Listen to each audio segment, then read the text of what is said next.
खुलुमबाय लोगोफोर आंनि अनजालु इउट्यूब चेनेलाव नायगिरि नोंथांमोनखौ फिन बरायनाय जाबाय लोगोफोर स' दायो आङो नैबे जिसिबिया बेकार गावनो नागिरदों ओमफ्राय दा बेनि दैखौ सारना होनांगौ होनदों आरोना मेचिनजों नैबे मेचिनजों थ' आं दैखौ सारनोसै दायो थ' नोंथांमोना भिडिअखौ नायलांबानो जाबाय नायदो ओरै दङ ओरै बेफोरो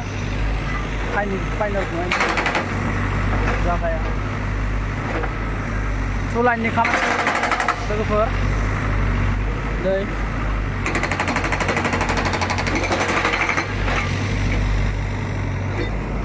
दा बेकार गावगासिनो दङ ओरैजाय बेकार गावगासिनो दं जानो हागौदां आं देखायनो खाथियावबो थानानै नेक्स्ट माबा केमेरा देखायगोन लोगोफोर नै दायो थांनोसै मेचिनाव हाबखाबाय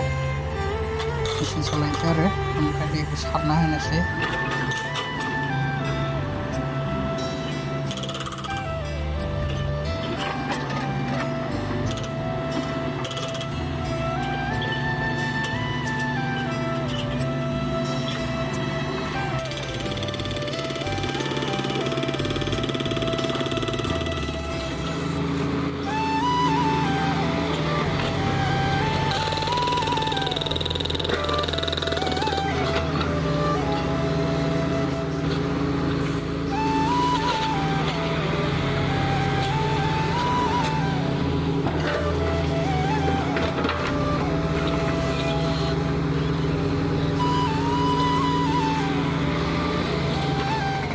माबायदि गावफुगासिनो दङ लोगोफोर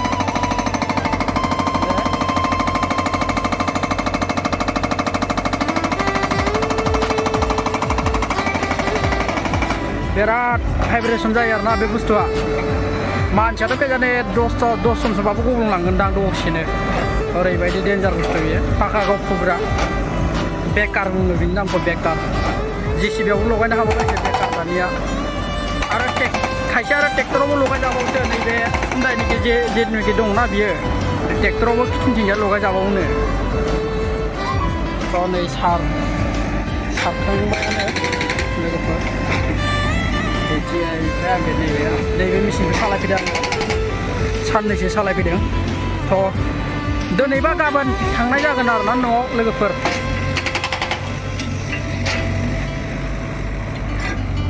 थ' लोगोफोर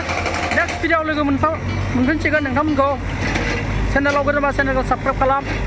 लाइक शेयार कमेन्ट खालामना हो लोगोफोर थ' गोदान भिडिअ आपल'ड खालामबा नोंथांमोननाव नटिफिकेसन फैनानै कल खालामबा लोगोफोर थ' लोगोफोर भिडिअआ एसेनोसै जै बर' हारिनि